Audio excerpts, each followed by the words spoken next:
Shalom, selamat malam Bapak Ibu, saudara sekalian. Kembali kita ketemu malam ini dalam online Bible Study. Kita memasuki sesi ke-6 dari kitab Yosua, yaitu Kanaan Takluk. Bicara soal kitab Yosua, tinggal satu sesi lagi selesai. Lalu kita lanjutkan dengan kitab yang ke-6, Hakim-Hakim. Pastikan Bapak Ibu, saudara ikut terus. Kalau tidak, Bapak Ibu dan saudara rugi sendiri. Mari kita tundukkan kepala, mari kita berdoa. Bapa di surga, terima kasih untuk berkat-Mu atas kami selama ini. Mohon berkati online Bible Study, sehingga semakin hari semakin banyak saudara-saudara kami yang diberkati. Sehingga mereka makin mengerti, imannya makin bertumbuh, makin dewasa. Berkati mulut hamba-Mu untuk menyampaikan kebenaran ini. Hanya di dalam nama Tuhan Yesus kami berdoa dan mengucap syukur. Amin. Ya, malam ini adalah sesi ke-6 kitab Yosua dengan judul Kanaan Takluk. Oke, kita lanjutkan dulu. Ya, Bapak Ibu sekalian, ketika Israel menyeberang Sungai Yordan, melangkahkan kakinya ke tanah perjanjian, Kanaan, mereka berkemah di Gilgal pertama kali. Nah, tantangan pertamanya adalah menaklukkan Yeriko. Kita sudah tahu di pertemuan kita yang lalu bahwa Yeriko adalah sebuah kota yang meskipun kecil, tetapi dibentengi oleh dua lapis tembok. Tembok bagian luar, tembok bagian dalam. Jadi sangat amat sulit ditembus. Ya. Tapi akhirnya Yeriko jatuh. Itu karena penyertaan Tuhan atas bangsa ini. Karena ada rencana besar terhadap bangsa Israel. Ini adalah petanya dari Sitim menyeberang, lalu ke Gilgal, lalu ke Yeriko menyerang. Ya, oke, kita lanjutkan dulu. Ini kalau Bapak Ibu perhatikan peta ini, kan ada warnanya nih. Nah, jadi tidak langsung menyerang. Pertama mengirim mata-mata ya dari Sitim ke Yeriko, kemudian kembali ke Sitim, barulah menyerang. Begitu ya, kita lanjutkan dulu. Ya, yang kedua yaitu kota Ai. Kota Ai ini lebih kecil lagi dari Yeriko, sangat kecil.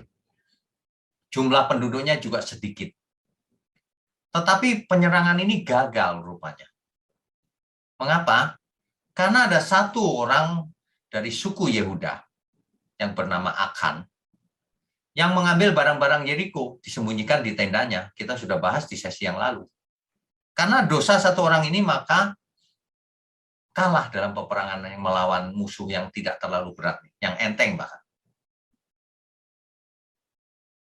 Akhirnya akan ditangkap beserta seluruh keluarga dan hartanya dan seluruh miliknya dihancurkan.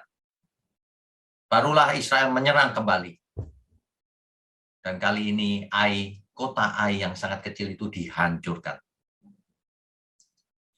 Bisa dibaca di Yohanes 8 ayat 1 sampai 35. Jadi, oke, kita lanjutkan lagi. Ya. Bapak Ibu sekalian, Yosua kemudian menaklukkan bagian selatan Kanaan. Jadi setelah Yeriko, kota Ai, lalu ke bagian selatan dari Kanaan. Di situ disebutkan di Yosua 9 ayat 1. Coba kita baca sebentar. Yosua 9 ayat 1. Ketika terdengar oleh raja-raja di sebelah barat Sungai Yordan di pegunungan, di daerah bukit, dan sepanjang tepi pantai laut besar, sampai ke seberang gunung Libanon, yakni orang-orang Het, orang Amori, orang Kanaan, orang Feris, orang Hewi, dan orang Yebus. Mereka semua bergabung untuk memerangi Yosua, untuk memerangi Israel. Jadi Yosua menaklukkan bagian selatan Kanaan ceritanya. kita sudah bahas bagaimana, sebentar ya, saya coret-coret di sini. Ya, Bapak Ibu perhatikan dari Gilgal, kemudian di sini ada Gibeon. Gibeon menyerahkan diri, kita sudah bahas, sehingga menjadi sahabat Israel. Sedangkan yang lain itu bersekongkol untuk menghancurkan Israel. Kita lihat di samping baratnya Laut Mati ada Amori, ya. Ini Amori yang saya lingkari, ini Amori. Kemudian di sebelah selatan ada Het. Di atasnya ada Kanaan, di atasnya lagi ada Feris, ada Hewi, ada Yebus. Yebus itu yang ini, yang warnanya agak jarang ini, ya. Ini adalah peta dari peperangan demi peperangan. Kita tidak akan membahas satu demi satu karena kita ambil konteksnya saja. Artinya Yosua menaklukkan bagian selatan Kanaan. Itu adalah intinya. Bapak Ibu bisa baca di Yosua pasal 9 ayatnya yang pertama sampai Yosua 10 ayatnya ke-43. Di situ diceritakan secara detail, ya. Oke, kita lanjutkan. Setelah bagian selatan ditaklukkan oleh Israel yang dipimpin oleh Yosua, lalu Yosua menaklukkan bagian utara dari Kanaan. Nah, ini petanya, perjalanannya. Ya.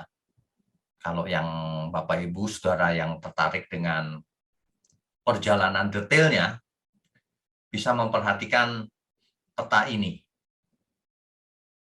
Di sebelah atas ada yang namanya Lembah Libanon. Ya, Lembah Libanon, di dekat sana ada Gunung Hermon. Ini Gunung Hermon di atas sebelah kanan. Ya. Dan seterusnya. Dari Gunung Hermon air mengalir ke Galilea, Danau Galilea yang ini. Kemudian dari Galilea mengalir ke Laut Mati. Begitu ya. Dari Galilea ini mengalir ke Laut Mati di bawah melalui Sungai Yordan. Jadi Sungai Yordan membelah sebelah barat dan sebelah timur. Begitu ya. Nah, kita sedang ada di sebelah barat ini ceritanya. Di sana Yosua menaklukkan Hazor. Ini ada di peta kota Hazor ini, daerah Hazor. Kemudian Madon di dekat Galilea. Simron di sebelah barat dayanya. Negeri Asaf. Dan juga serta raja-raja di sebelah utara. Banyak raja. Ya, sangat banyak rajanya. Ini petanya, Bapak Ibu. Bapak Ibu bisa baca secara detail kisahnya di Yosua pasal 11 ayat 1 sampai 15. Ya. Kita akan cepat saja melewati peristiwa demi peristiwa. Sebab kita hanya memerlukan intinya. Kita tidak perlu membahas detail peperangannya karena itu sudah lama berlalu. Jadi kita ambil intinya saja nanti, ya. Oke, berikutnya. Ya. Jadi seluruh raja dikalahkan. Nanti dibaca ya, Yosua pasal 12 ayat 1 sampai 24. Pasal 12 ini, Yosua pasal 12 ini memuat daftar seluruh raja-raja yang dikalahkan oleh Yosua. Semuanya berjumlah 31 orang. Coba kita perhatikan sepintas saja ya. Yosua pasal 12. Ayat 1-nya, inilah raja-raja negeri yang dikalahkan oleh orang Israel dan yang negerinya diduduki mereka di seberang Yordan ke arah matahari terbit. Dari Sungai Amon sampai Gunung Hermon, serta seluruh Araba Yordan ke arah timur. Gitu ya. Kalau kita baca di ayat 9 sampai 24, itu adalah daftar daripada negeri yang ditaklukkan oleh Yosua, oleh Israel. Sepintas saja ya, Yeriko, Yerusalem, Yarmut, Egion, Debir, Horma, Limna, dan seterusnya. Ini adalah daftarnya. Jadi rupanya kitab Yosua ini adalah kitab sejarah, Bapak Ibu, yang menceritakan tentang sejarah. Meskipun dimasukkan ke dalam golongan kitab nabi-nabi yang terdahulu. Tapi kalau kita perhatikan isinya, ini kitab historis. Menceritakan tentang sejarah bagaimana Israel menaklukkan Kanaan. Ya, ini. Oke, kita lanjutkan lagi. Ya.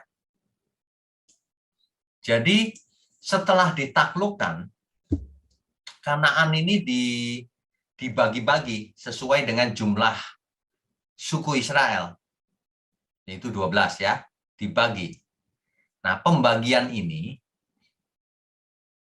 bisa dibaca di Yosua pasal 13 sampai pasal 21. Jadi 9 pasal itu menceritakan tentang pembagian ini. Ini pembagiannya di warna ini, Bapak Ibu. Ya. Yang warna coklat ini adalah suku Asher. Kemudian ada Benyamin, Dan, Efraim, Gad, Isakar, Yehuda, Menashe, Naftali, Ruben, Simeon, Zebulun. Nah, ini dibagi-bagi nih, ya. Ini adalah Kanaan yang diduduki oleh Israel di zamannya Yosua. Ya. Bisa saja batas-batasnya berubah terus sampai hari ini. Tapi peta ini adalah di zamannya Yosua. Bapak Ibu perhatikan, sebentar, kalau saya rubah pakai highlighter bisa nggak ya? Pakai pen nggak kelihatan. Oke, apa ya highlighter? Oh ya, kelihatan. Ini dia. Ya, Bapak Ibu perhatikan di sebelah paling selatan dari batas Kanaan. Ini dia yang saya lingkari pakai kuning nih. Di bawah. Kades Barnea. Bapak Ibu saudara yang pernah ngikutin online Bible Study ini secara urut, tentu tidak asing dengan Kades Barnea. Disitulah bangsa Israel dahulu sebelum memasuki Kanaan, sebagian besar menolak masuk Kanaan. Makanya mati di padang pasir. Kades Barnea. Masih ingat ya, ini adalah oasis terakhir dalam perjalanannya Israel sebelum sampai di Kanaan. Kades Barnea. Ya. Oke, apalagi yang kita bisa lihat? Ini, ya, ini Bapak Ibu yang saya panah ini. Warna coklat ini adalah milik pusaka dari suku Asher. Ya, sesuai dengan warnanya. Di samping kirinya ada penjelasannya ini. Ya. Nah, tapi kalau kita perhatikan, suku Lewi tidak ada di sini. Kenapa? Karena suku Lewi tidak mendapatkan tanah berdasarkan kesukuan, tidak.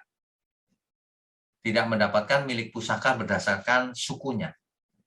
Karena suku Lewi ditentukan Tuhan sebagai imam. Jadi tidak mendapat tanah pusaka. Ya. Tetapi suku Lewi mendapatkan 48 kota yang tersebar di masing-masing tanah yang dibagi. Jadi tersebar 48 kota. Jadi tidak berupa daerah tanah pusaka, tidak, tapi berupa kota-kota. Ya. Dan juga mereka mendapatkan tanah untuk penggembalaan. Nah, maksudnya adalah agar mereka bisa menggembalakan ternak yang mereka miliki. Itu maksudnya. Jadi Bilangan pasal 35 ayat 1 sampai 8 nanti dibaca detailnya ya. Nah, jadi kadang-kadang persepsi kita dahulu salah. Dahulu kita pikir suku Lewi itu tidak mendapatkan tanah sama sekali dan tidak mendapat apa-apa. Mendapat, tapi tidak berupa pembagian tanah pusaka seperti ini. Mereka mendapatnya kota-kota dan juga tanah untuk menggembalakan ternaknya. Begitu ya.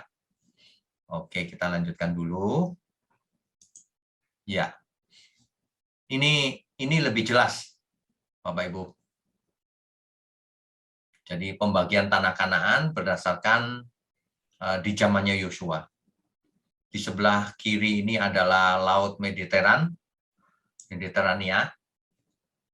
Di sini Asher paling utara, Naftali dan Zebulun, ya kan? Isakar, Manasye yang utara, ini Manasye yang selatan. Kemudian Efraim, Benyamin, dan Gad. Gad di sebelah timurnya Sungai Yordan, di sebelah timur. Ruben di sebelah timur juga. Ya. Manasye sebagian di sebelah timur, sebagian di sebelah baratnya Sungai Yordan. Kemudian di bawah ada Yehuda dan Simeon. Ya. Jelas ya? Oke. Ini adalah pembagian tanah pusaka Kanaan setelah ditaklukkan di zamannya Yosua. Kita lanjutkan dulu. Ya. Bapak Ibu sekalian, ada yang namanya kota perlindungan. Dulu di sesi yang lalu kita belum membahasnya secara detail, tapi kita sudah pernah singgung. Apakah itu kota perlindungan? Perintah Tuhan adalah harus ada 6 kota perlindungan. Itu perintah Tuhan, 6 jumlahnya.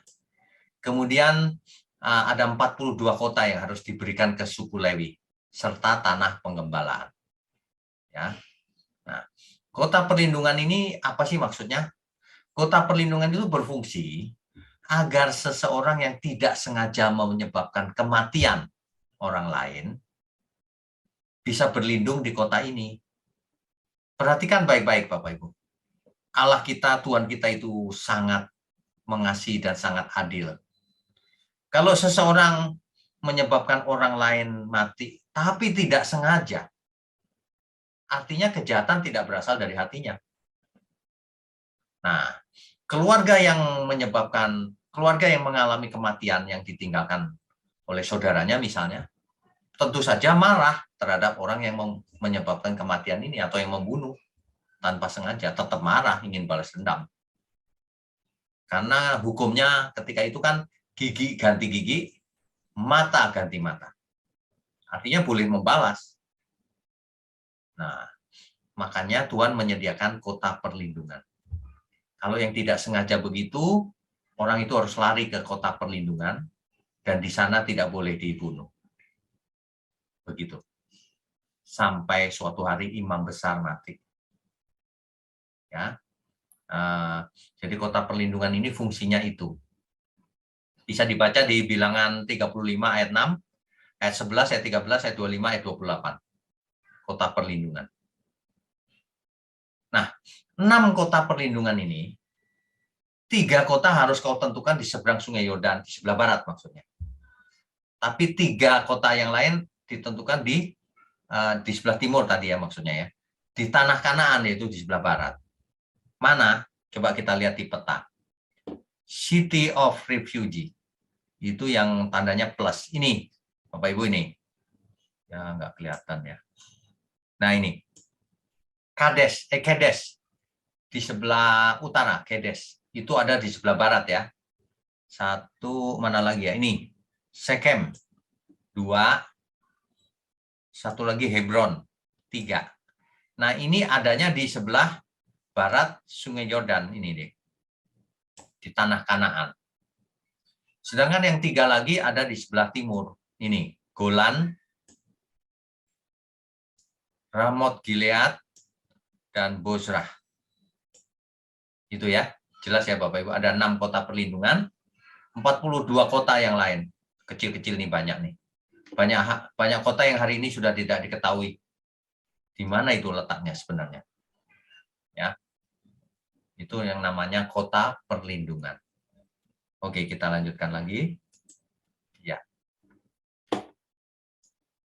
Akhirnya Yosua menjadi tua, ya, dan ia menjadi lemah. Makanya Yosua memberikan pesan-pesan terakhir sebelum ia mati. Itu ditulis di Yosua pasal 23 ayat 1 sampai 24 ayat 33. Satu kitab Yosua sudah selesai. Ini kisahnya. Nanti di Rabu depan kita akan membahas kesimpulan atau ringkasannya. Yang penting-penting akan kita bahas, ya. Nah, pesannya Yosua adalah agar Israel satu, menguatkan hati dan memelihara serta melakukan hukum Taurat. Ini masalahnya kan dari dulu Israel selalu tegar tengkuk melanggar Taurat. Jadi diingatkan sekali lagi oleh Yosua. Jika taat akan dapat berkat. Jika tidak taat maka murka Tuhan akan bangkit atas Israel. Diingatkan sekali lagi nih. Intinya adalah jangan menyembah Allah lain. Sebab di Kanaan ada banyak dewa. Jadi ini diperingatkan benar-benar nih. Yosua mengingatkan apa yang telah dilakukan Tuhan selama ini. Ya. Jadi kita harus taat. Akhirnya Yosua mati di usia 110 tahun. Ya. Oke. Kita lanjutkan dulu. Ya.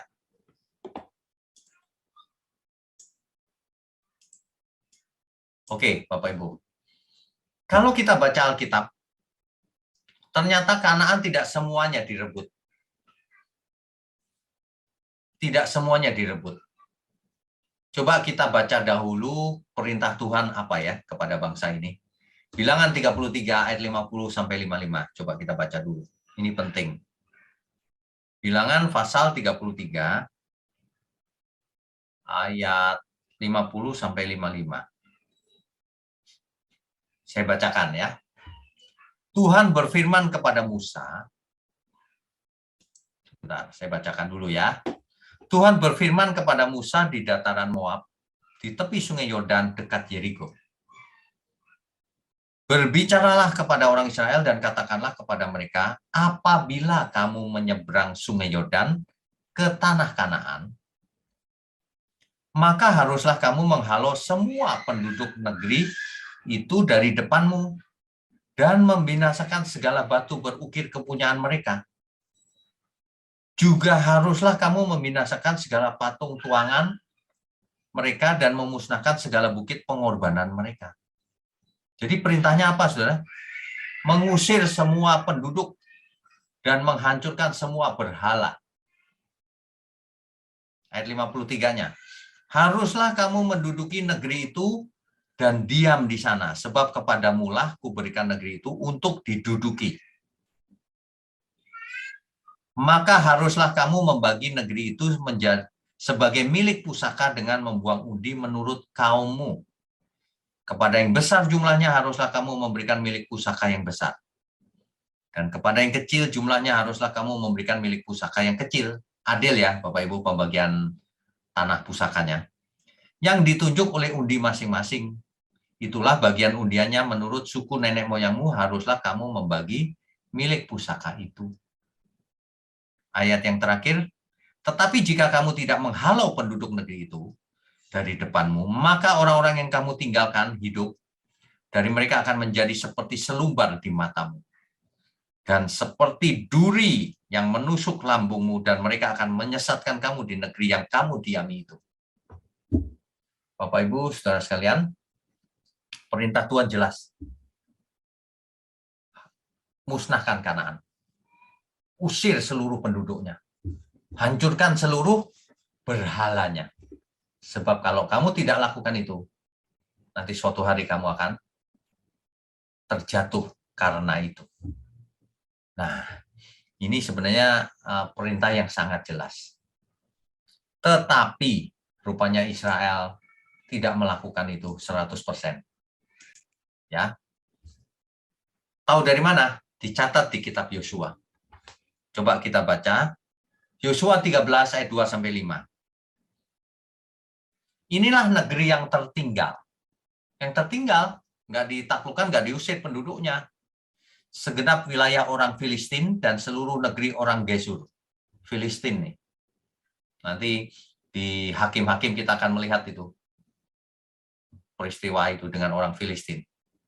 Sebab kalau Israel seandainya taat saja dengan perintah Tuhan, maka tidak akan ada masalah. Tapi karena membiarkan Filistin ini nanti jadi masalah. Nanti kita akan bahas di kitab Hakim-Hakim. Ya. Dan seterusnya, saudara. Ada banyak yang tertinggal, dibiarkan. Pasal 15 ayat 63, pasal 16 ayat 10, nanti dibaca sendiri saja ya. Untuk menyingkat waktu, biar kita bisa fokus kepada pokok masalahnya. Ya. Ketidaktaatan ini pasti akan berakibat buruk di kemudian hari. Terutama di generasi berikutnya.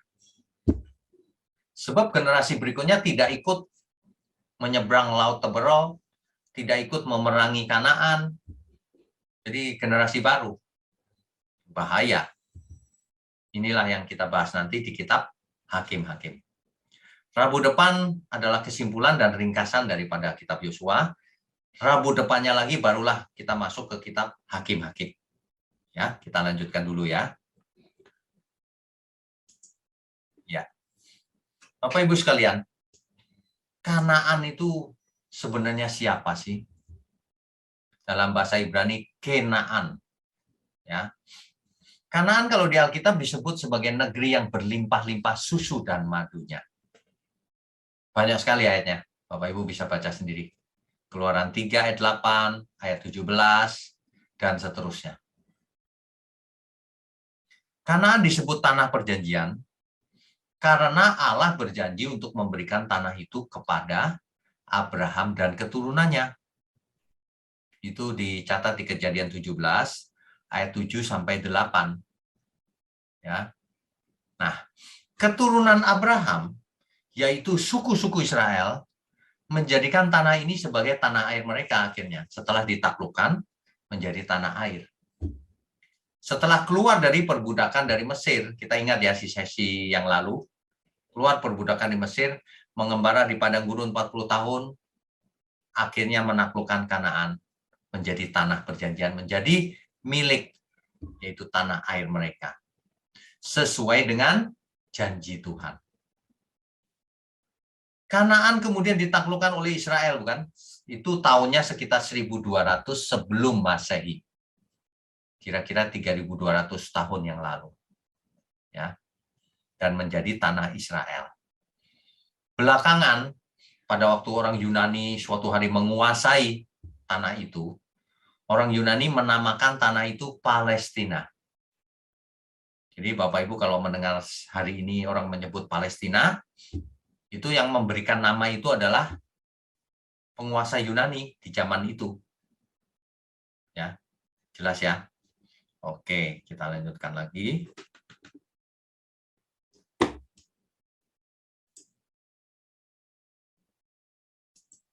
Ya, Bapak Ibu sekalian, kalau kita perhatikan peta ini, ya, peta ini adalah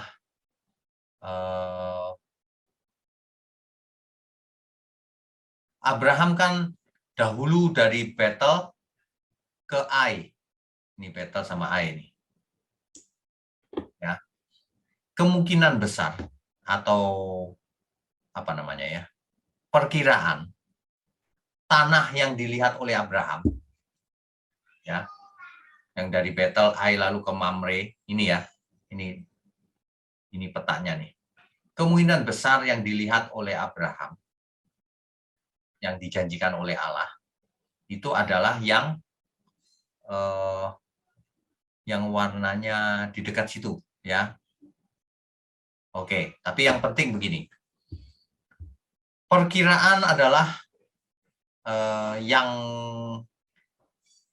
tanah Kanaan yang ditaklukkan dan dihuni oleh Israel pada zamannya Yosua itu yang hijau ini, Bapak Ibu. Saudara. Ini saya garis kuning ya, nih.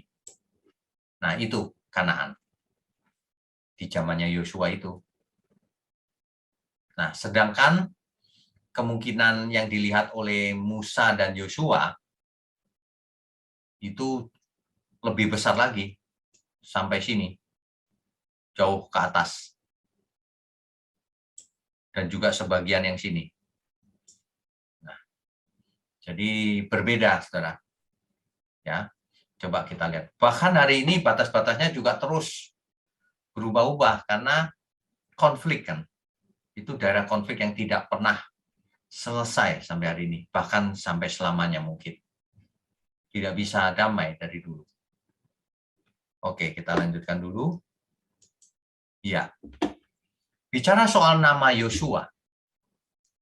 Yosua ini namanya mula-mula Hosea. Hosea bin Nun. Ya, itu nama mula-mula dari Yosua.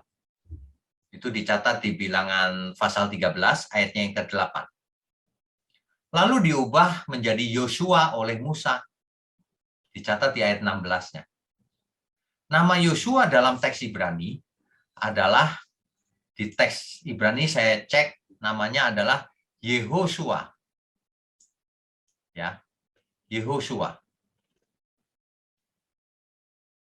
Nah, lafal Yehosua ini setelah zaman pembuangan ke Babel, suatu hari kita sampai kepada peristiwa itu, pembuangan di Babel. Ya. Setelah zamannya itu, Yehosua ini lafalnya menjadi Yeshua. Yeshua. Yang dalam bahasa Yunaninya menjadi Yesus. Yesus itulah yang dalam bahasa Indonesia adalah Yesus. Yang artinya adalah Tuhan menyelamatkan. Adonai menyelamatkan. Itu artinya. Ya. Jadi nama Yosua itu adalah Yesus. Yeshua sama. Yehosua sama. Banyak orang tidak mengerti ketika Alkitab berkata bahwa nama Yesus istimewa. Orang berpikir, yang tidak mengerti berpikir itu nama satu-satunya gitu. Bukan. Itu nama umum sekali. Yosua itu namanya banyak, Yeshua juga banyak. Bahkan hari ini nama Yesus banyak. Di Filipina banyak orang namanya Yesus. Yang penting bukan hurufnya. Pribadinya Yesus yang mana, Yeshua yang mana. Nah, begitu maksudnya ya. Jadi kita kalau belajar Alkitab harus mengerti kebenarannya. Supaya tidak bingung, tidak salah. Bahwa nama Yesus itu nama yang sudah sering dipakai sejak awal bahkan. Yeshua atau Hosea. Yeshua. Begitu ya. Mengerti ya Bapak Ibu? Oke, kita lanjutkan dulu. Ya, ini fotonya Gunung Hermon.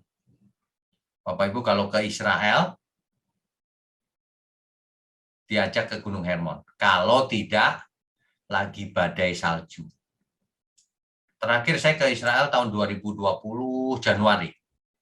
Ketika itu badai salju.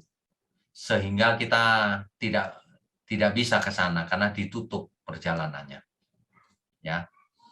Oke, kita lanjutkan dulu. Ya. Bapak Ibu sekalian, Rabu depan adalah sesi terakhir dari kitab Yosua, yaitu kesimpulan dari kitab Yosua. Pastikan Bapak Ibu mengikuti terus, bagikan link-link online Bible Study ini ke siapapun yang Bapak Ibu kenal. Sayang sekali banyak orang tidak mengerti. Kalau saudara mengerti, jangan disimpan sendiri. Ajak-ajak orang lain. Berkat itu jangan disimpan sendiri. Harus untuk banyak orang, ya. Amin ya semua ya. Oke, saya matikan share-nya dulu. Ya. Jadi kita itu harus belajar dari setiap ayat Alkitab secara benar. kitab Yosua ini apa yang bisa kita pelajari untuk hidup kita hari ini? Yang pertama, Israel itu tegar tengkuk. Artinya kita jangan seperti itu. Jangan tegar tengkuk. Nurut saja. Ya. Jangan bandel. Yang kedua, artinya mujizat yang terjadi itu tidak membuat orang makin bertobat. Buktinya tetap bandel. Yosua, masih ingat nggak? Yosua dan Kaleb itu adalah dua mata-mata yang dari 10. Dari dua. Yang 10 itu yang menceritakan jangan menyerang ke sana gitu, malah melawan perintah Tuhan. Sedangkan Kaleb dan Yosua yang maju. Maju saja karena Tuhan beserta kita. Begitu kan dulu di sesi sebelumnya. Nah, makanya Yosua dijadikan pemimpin. Orang yang karakternya tidak bisa dipercaya tidak mungkin jadi pemimpin, tidak mungkin dipakai Tuhan. Orang yang bisa dipercaya pasti dipakai Tuhan. Pasti ditambah-tambahkan. Orang yang tidak bisa dipercaya hidupnya, apa yang ada padanya diambil sekalian. Ini prinsip, Bapak Ibu. Itu sebabnya kita semua harus bisa dipercaya. Sebagai anak Allah kita harus bisa dipercaya. Artinya apa? Karakternya harus bisa diandalkan. Nggak boleh malas. Kalau Bapak Ibu mengerti, menemukan kebenaran seperti ini, linknya ada, jangan diam saja. Bagi ke banyak orang, harus terbeban untuk menyelamatkan banyak jiwa. Harus bisa dipercaya. Orang yang malas tidak bisa dipercaya. Masa membagikan saja tidak bisa, hanya dengan jempol. Ya kan? Ini satu prinsip. Kalau melihat mujizat, belum tentu orang akan bertobat. Tapi kalau ia benar-benar cinta Tuhan, ia akan taat sampai mati. Itulah yang didemonstrasikan oleh Tuhan Yesus. Yesus. Ya, ia sampai mati melakukan kehendak Tuhan. Melakukan kehendak Bapanya yang di surga. Itu. Jadi ada yang paling penting lagi adalah kalau kita perhatikan bangsa Israel yang berperang ini, siapakah yang berperang? Israel atau Tuhan? Perhatikan baik-baik, ada prinsip yang sangat penting. Di mana Israel tidak bisa apa-apa, Tuhan yang berperang. Misalnya, menyeberang sungai Yordan, nggak bisa mereka. Tuhan yang membuat sungai Yordan terputus, sehingga kering dan Israel bisa masuk. Kan begitu. Israel harus menguatkan hatinya. Menyerang bahwa Tuhan memang di pihak dia. Percaya saja. Sama dengan hidup kita hari ini. Peperangan kita bukan seperti Israel zaman dulu. Bukan fisik. Peperangan kita adalah peperangan rohani. Harus taat kalau mau menang. Apa yang tidak bisa kita lakukan, Tuhan yang lakukan. Tapi apa yang bisa kita lakukan, mari kita lakukan dengan benar. Tuhan sudah memberikan segalanya hari ini buat kita. Bagian Tuhan sudah Tuhan lakukan. Dan sedang Tuhan lakukan melalui Roh Kudus. Bagian kita adalah memberi diri supaya dipimpin oleh Roh Kudus. Mau dipimpin. Sehingga hasilnya adalah kita hidup menurut Roh. Itulah yang disebut anak-anak Allah. Yaitu setiap kita yang dipimpin oleh Roh Allah. Yang hidup menurut Roh Allah. Yang hidup menurut kehendak Bapa di surga, menurut kehendak Tuhan Yesus. Yang hidupnya selaras dengan Roh Kudus. Demikian ya. Kiranya kebenaran ini memberkati kita semua dalam seluruh hidup kita. Baik, kita lanjutkan dengan diskusi dan tanya jawab. Co-host, silakan. Ya, terima kasih Pak Winyo atas kebenaran yang telah di-sharingkan kepada kami semua. Kita akan masuk dalam tanya jawab. Penanya pertama silakan Bapak Payaman Sinambela. Silakan Pak di unmute. Shalom, selamat malam Shalom, Pak. silakan Bapak. Kalau tadi Tuhan telah berjanji kepada Abraham memberikan tanah Kanaan kepada keturunannya. Saya kadang-kadang jadi berpikir, kira-kira pertimbangan Tuhan Allah memberikan Kanaan ini, apakah semata-mata kedaulatan Allah atau karena Kanaan, negeri susu dan madu yang makmur, atau memang ada rencana menghapuskan suku-suku yang di Kanaan, kalau saya tidak salah ada 6 suku untuk bumi hapuskan lah gitu. Kemudian karena Israel ini sangat menarik memang untuk kita cermati, pada akhirnya juga setelah Raja Salomo pecah juga ini Israel, utara dan selatan. Betul. Perang urat saraf lah mungkin. Ya. Sehingga yang di selatan menyembah di Yerusalem, sedangkan yang di utara menyembah di Gunung Gerizim. Kira-kira bagaimana itu, Pak? Makasih, Pak. Baik, ini pertanyaan luar biasa ini. Yang jelas dimulai dari Kejadian 3 ayat 15, Pak. Di situ ada yang namanya proto-evangelium. Nubuatan yang pertama kali bahwa manusia yang harusnya binasa, tapi menjadi tidak binasa. Karena apa? Karena keturunan perempuan ini akan meremukkan kepala si ular. Artinya Tuhan membuat rencana akan ada juru selamat. Nah, bagaimana mewujudkan juru selamat itu? Dimulai dengan dipanggilnya Abraham dari Ur Kasdim. Dipanggilnya Abraham dari sana. Nah, mulai dari Abraham kasusnya. Jadi Allah berjanji dengan Abraham bahwa keturunanmu akan seperti bintang di langit, seperti pasir di laut. Dan akan kubawa ke negeri yang kujanjikan, yang penuh berlimpah susu dan madunya. Nah, mulainya di sana. Itulah sebabnya Allah adalah Allah yang setia. Ia ingat janjinya kepada Abraham. Meskipun Israel tegar tengkuk, tapi janji itu dipenuhi terus. Tetapi bukan berarti Israel yang tegar tengkuk selamat. Enggak juga, mereka binasa. Satu generasi yang pertama keluar dari Mesir binasa, kecuali Yosua dan Kaleb. Generasi kedua banyak yang binasa juga. Nanti generasi ketiga berikutnya di kitab Hakim-Hakim, kita lihat tegar tengkuknya masih banyak yang binasa lagi. Nah, jadi sebenarnya Tuhan memberikan tanah itu bukan untuk kepentingan Israel saja, tapi karena janjinya kepada Abraham. Itu yang pertama. Yang kedua, Israel diberi tanah itu bukan berarti selamat. Itu hanya pemberian tanah di bumi. Jadi selamat tidak tergantung responnya terhadap Tuhan. Ya. Nah, yang ketiga memang orang-orang Kanaan itu jahat sekali, menyembah berhala dan sebagainya, dewa-dewi. Nah, memang harus dihapuskan dari muka bumi. Itu keputusan Tuhan. Kalau Tuhan yang memutuskan, itu kedaulatannya. Sehingga Israel nanti melalui Israel, semua kaum di muka bumi akan mendapatkan berkat.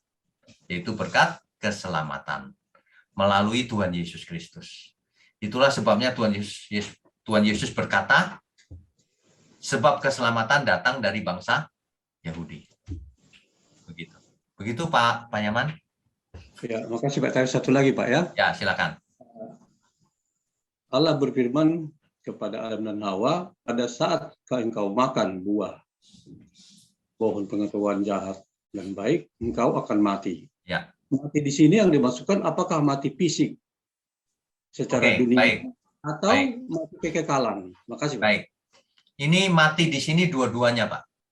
Tadinya manusia tidak bisa mati karena kamu makan buah itu kamu mati. Terbukti ada mati 930 tahun umurnya. Semua orang menjadi tidak kekal lagi karena kejatuhan dalam dosa itu. Itu yang pertama, mati fisik. Yang kedua, mati rohaninya dikuasai oleh natur dosa. Jadi rohnya jadi lemah. Jadi mati secara rohani. Ditinggalkan Tuhan. Itu. Tapi Tuhan mengasihi sehingga diberikan solusi, Kejadian 3 ayat 15 tadi. Dengan berjalannya waktu dipilihnya Abraham, kemudian melahirkan Israel, Musa dan seterusnya sampai ke Kanaan dan seterusnya. Nanti lahir sang juru selamat itu. Begitu gambar besarnya, Pak. Ya, makasih Pak. Oke, Selamat, Tuhan Pak. berkati. Berikutnya, Baik, selanjutnya Bapak Pantas Panggabean, silakan Pak, di unmute. Pak Pantas, silakan. Saya Bu Pantas, Pak, yang Oh. mau nanya. Bu Eni yang mau nanya. Ya, Eni, Pak. Ya, Pak, mau nanya dong, Pak. Itu kan yang memimpin bangsa Israel yang melanjutkan ke Kanaan itu kan yang dua diantaranya itu kan Yosua dan Kaleb ya, Pak ya. ya betul. Kalau Yosua kan ditunjuk untuk menggantikan Musa oleh Musa ya, Musa, Ya. Nah, boleh tahu nggak kalau di situ Kaleb itu sebagai apa, Pak? Nanti kita bahas di Perannya. kitab Hakim-Hakim, Bu. Oh iya, nggak boleh susu ya, Pak. Iya, Iya, biasanya pertanyaan itu suka jauh ke depan. Tapi bagus juga sih. Jadi saya jadi ingat, oh iya ya itu nanti. Oh iya. Ya Pak, nggak boleh ke susu ya Pak. Harus Iya, nggak boleh ke situ ya. Iya Pak. Oke. Matur nuwun Pak. Ya. Tuhan berkati. Tuhan berkati. Ya, selanjutnya Pak Joy Aldri, silakan Pak Jo. Pak Jo, silakan. Shalom Pak Wiknyo. Shalom. Pak Wiknyo, ini kan pertempuran perebutan tanah Kanaan dan kota-kota sekitarnya ini salah satu pertempuran epik juga, Pak ya. Betul. Dan saya lihat juga di sini ada perintah Tuhan yang khusus, Pak, menyangkut genosida itu loh, Pak. Pemusnahan massal itu ya, Pak. Ya. Jadi artinya termasuk juga di sana ada wanita dan anak-anak. Ya. Begitu. Yang menariknya ini, Pak, di Yosua 11 ayat 20 kan, Pak, ada tulisan karena Tuhan yang menyebabkan hati orang-orang itu menjadi keras. Ya. Sehingga mereka berperang melawan orang Israel. Ya. Nah, kurang lebih seperti Tuhan mengeraskan hati Firaun lah posisinya dalam betul. hal ini. Betul. Begini Pak, jadi apakah ada titik tertentu di mana orang jahat itu tidak akan bisa jadi baik gitu? Karena kalau sekarang kita orang Kristen ketemu orang yang jahat atau kita anggap belum mengenal Tuhan secara benar, paling enggak kita kasih pembicaraan baik atau kita kasih teladan yang baik gitu ya Pak ya. Ya. Nah, dalam konteks apa nih Pak sampai mesti ada ayat ini Pak yang menyebabkan Tuhan yang menyebabkan hati orang-orang tersebut menjadi keras? Oke, baik. Ini pertanyaan STH saja belum tentu bisa jawab, Pak. Waduh. Ini begini, Pak. Coba kita bayangkan begini. Tuhan berhak menjatuhkan hukuman terhadap siapapun. Benar ya? Jadi Tuhan bisa membuat seseorang mati saat itu juga. Bisa. Nah, dalam kasus mengeraskan ini sebenarnya Tuhan menghukum seseorang. Vonis. Bahwa kau, udahlah, kau nggak usah berubah lagi. Gitu. Itu sebenarnya hukuman mati sebenarnya. Okay. Jadi orang-orang ini saking jahatnya, udahlah, keraskan sekalian. Matinya nanti di tangan Israel aja. Nah, mereka dipakai oleh Tuhan untuk menggembleng Israel ini. Okay. Tapi Israel juga binasa ternyata karena tegar tengkuk. Okay. Bahkan orang Kanaan ada yang selamat, Pak. Ada ya, Pak. Ya, Rahab dan keluarganya. Nah, makanya sebenarnya Tuhan tidak genosida bagaimana. Orang udah jahat banget, ya udah musnah. Kalau nggak dimusnahkan juga nanti musnah. Sama aja. Iya. Atau mungkin nanti ada balas dendam atau apa begitu Pak ya. Karena keturunan. Iya. Nah, makanya ketika tidak semuanya dihalau, tertinggal, itu jadi masalah nanti. Di kitab Hakim kita lihat nanti. Oke. Gitu. Ya. Baik, Pak. Oke. Terima kasih Pak Wiknyo. Ya, selanjutnya Bapak Yurianto Gea, silakan Pak. Ya, silakan. Salam Pak Wiknyo. Shalom. Ya, Pak, saya mau bertanya Pak, di zaman Yosua kan peperangan itu peperangan secara fisik ya Pak? Ya, betul. Dan sekarang di zaman sekarang itu peperangan secara rohani. Betul. Dan di zaman Yosua itu Tuhan turut bekerja ya Pak? Betul. Ikut berperang gitu ya Pak ya? Sekarang juga Tuhan turut bekerja. Oh, tapi pertanyaannya Pak, Tuhan turut bekerja di zaman sekarang di peperangan rohani, wujudnya gimana ya Pak? Roma 8 ayat 28. Oh. Allah turut bekerja dalam segala hal untuk mendatangkan kebaikan. Bagi siapa? Bagi orang yang mengasihi Dia. Roh Kudus dimateraikan dalam diri kita, sehingga kita dipimpinnya kepada seluruh kebenaran. Kalau kita mengerti kebenaran melakukannya, natur dosa kita nggak berkutik, tidak berkuasa. Peperangan rohani itu sebenarnya, mematikan manusia lama kita. Begitu. Berarti dengan Roh Kudus ya Pak, Ya. wujudnya. Ya, jadi kita harus memberi diri dipimpin Roh Kudus. Memberi diri bukan pasif, nggak boleh pasif. Perubahan itu terjadi karena aktif, baik kita maupun Roh Kudus. Begitu ya. Oke Pak, makasih ya Pak Wigno. Oke, Tuhan berkati. Ya, Ya, Ibu Anis Retno Handayani, silakan Bu. Bu Ani, silakan. Malam Pak. Shalom. Halo. Yang mau saya tanyakan, dalam perjalanannya bangsa Israel menuju tanah Kanaan, apakah dari setiap kerajaan itu ditumpas, dimusnahkan, atau ada yang ditumpas, ada yang cuma dilewati saja? Menurut catatan Alkitab, ada yang dilewati saja, nggak semuanya ditumpas habis. Oh, begitu. Lalu Contohnya Edom misalnya, kan nggak semuanya habis, nggak. Ya. Amorit mungkin semuanya habis, tapi yang dimaksud semua habis juga mungkin tetap ada 1-2 gitu loh. Akhirnya berjalannya waktu habis semua memang gitu. Oke. Lalu untuk yang tidak ditumpas habis, yang hanya dilewati saja, itu kan berarti masuk di dalam kekuasaannya Israel begitu ya Pak ya? Tapi itu jadi masalah. Misalnya Filistin. Nanti di kitab Hakim-Hakim 2 minggu lagi kita bahas, itu Filistin menjadi masalah itu. Karena mereka nggak mungkin bersahabat, menyerang terus. Gitu. Sebetulnya yang saya mau tanyakan itu terhadap daerah yang sudah dikalahkan, Ya. terhadap rakyat yang tersisa itu, bagaimana tentang ibadahnya? Apakah mereka diwajibkan untuk menyembah Allah Israel atau bagaimana? Bagaimana Pak? Yang sudah ditaklukkan ya? Ya. Tidak pernah tercatat mereka memaksa bangsa lain untuk ikut menyembah Allahnya Israel. Tidak pernah tercatat. Tapi disediakan sarana, kalau mau boleh. Oh, apakah ini ada hubungannya dengan mereka? Jadi bangsa Israel itu kan sangat memegang teguh kemurnian Taurat. Kemurnian ini ya, keturunan gitu ya. Oke, baik, ya. Ya benar. Tapi nanti faktanya mereka kawin campur. Itu yang membuat jadi masalah besar. Di kemudian hari, di pembuangan mereka kawin campur.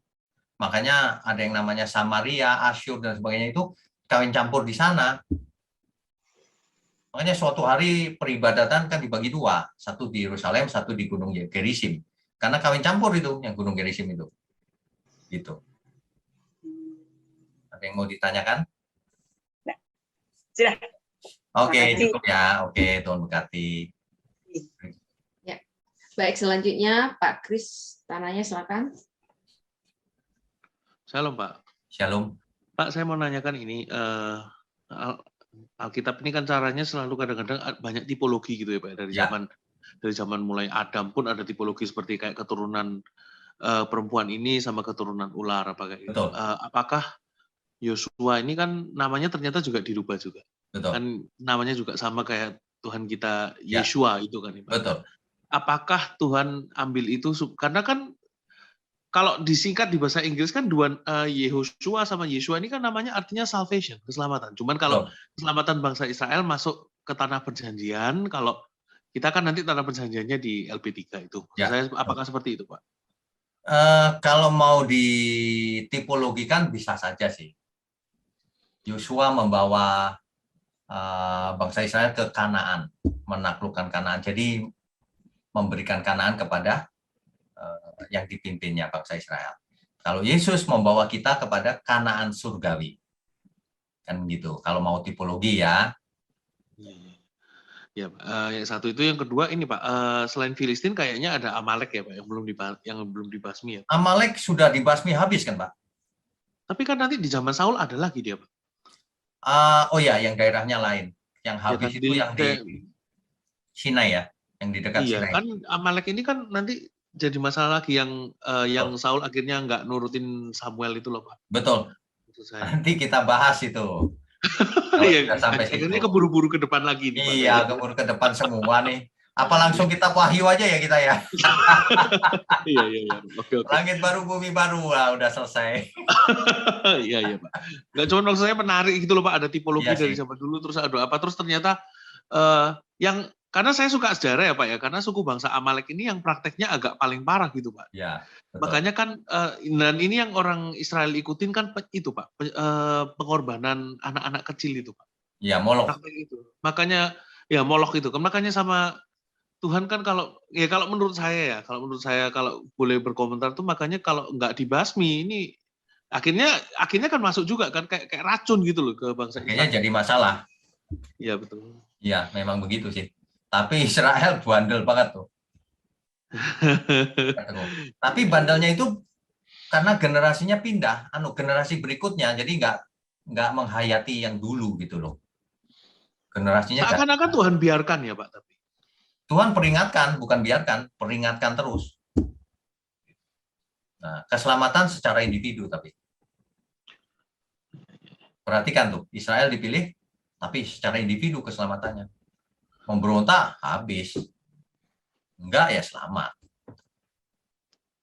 Soalnya bangsa Israel ini juga menurut saya parah juga ya Pak, karena kan dari kalau zaman Musa terutama ya, terus zaman masih Samuel, kalau Samuel sudah datang gitu kan Saul ketakutan. Ya. Sedangkan kalau setelah Israel dan Yehuda pecah, contoh Raja Ahab itu, malah nabi-nabi diburu-buru. Iya. Parah juga nih kayaknya. Memang parah ini. Makanya ya, kalau kita belajar itu, kita belajar dari kesalahan-kesalahan yang sudah terjadi, ya jangan dong, masa masih mengulang lagi gitu maksudnya. Iya Pak. Oke Pak, thank you Pak. Saya terlalu ke depan nih Pak kayaknya. Ya. Kayaknya Pak Kris ini futuris. Terlalu ke depan Pak. Saya lupa. Oh ya, ke depan lagi. Oke, sabar ya Pak. Oke, Tuhan berkati. Yang terakhir ya. Selanjutnya Pak Gestion Andreas yang terakhir. Ya, silakan Pak. Ya, selamat malam Pak Ligio. Selamat malam. Pak mau tanya ya, kalau Yosua itu bisa dibilang nabi bukan Pak? Yosua itu dikatakan nabi. Makanya masuk kategori nabi-nabi yang terdahulu. Itu dimulai dari kitab Yosua. Nabi-nabi yang terkemudian itu dimulai dari Yesaya nanti ke belakang. Terus apakah Yosua pernah mengalami kesalahan apa? Yosua, Bapak ingat nggak dulu yang membuat bukan itu bukan itu Harun. Yosua apakah pernah mengalami kesalahan gitu ya? Saya tidak melihat Yosua pernah buat salah sih. Nggak tercatat Pak. Enggak ya. Nggak tercatat. Ya. Oke Pak, terima kasih Pak. Oke. Tuhan berkati. Tuhan berkati. Habis ya? Ya Pak, habis. Waduh, hari ini lumayan juga ya. Baiklah. Oke, Bapak Ibu. Kita sungguh beruntung kita bisa belajar sama-sama. Saya juga beruntung. Bapak Ibu juga sama-sama. Mari kita bagi ke banyak orang. Ya. Kita bisa belajar ini lebih dari kuliah ini. Makanya kalau istilah online Bible study itu kalau dianggap studi itu penting banget. Cocok sekali. Jadi Bapak Ibu yang rajin ikut, tekun, bayangkan kalau kita sudah sampai akhir perjanjian lama. Pasti sudah banyak hal yang kita lewati bersama. Oke, malam ini sampai sekian. Mari kita tundukkan kepala. Bapa di surga, sungguh kami mengucap syukur kalau kami boleh belajar kebenaran firman-Mu. Biarlah dari waktu ke waktu, semakin hari kami semakin lengkap mengerti, semakin bertambah hikmat kami, dan pikiran dan perasaan kami pun berubah. Kami mau hidup seturut kehendak Tuhan. Kami tidak mau mengalami kesalahan atau berbuat salah yang sama dengan apa yang sudah dialami oleh bangsa Israel zaman dahulu. Bapa di surga, sekali lagi mohon berkati channelmu di tempat ini, online Bible Study, juga gerejamu, GSKI, khususnya GSKI PIK, dan juga mulut hambamu ini. Mohon berkati juga semua yang mendengar online Bible Study ini dan yang akan mendengarnya. Terima kasih Bapak. Kami sudahi malam ini hanya di dalam nama Tuhan Yesus Kristus. Kami berdoa dan mengucap syukur. Haleluya. Amin. Saudara sekalian, bicara soal kebenaran, setiap orang merasa benar. Makanya semua kecap di nomor satukan. Ada orang yang mengatakan saya paling benar, ini paling benar, itu paling benar. Mana sebenarnya yang paling benar? Oleh sebab itu, hadiri seminar 7 natur kebenaran dan aplikasinya. Seminar ini wajib dihadiri oleh para teolog, apologet, pengkhotbah, bahkan oleh para jemaat sendiri. Agar kita bisa membedakan manakah yang benar, manakah yang salah. Inilah alat uji kebenaran yang sangat objektif dan alkitabiah. Pastikan saudara ikut dan ajak seluruh saudara dan sahabat-sahabat. Bapak-bapak dan ibu-ibu yang terkasih dimanapun berada, yuk kita belajar pelajaran Alkitab bersama secara online setiap hari Rabu jam 7 malam bersama pendeta Bapak Wiknyo Tanto secara online, bisa melalui Zoom. Tetapi kita harus mendaftarkan dulu ke nomor berikut ini. Selamat bergabung dan Tuhan Yesus memberkati.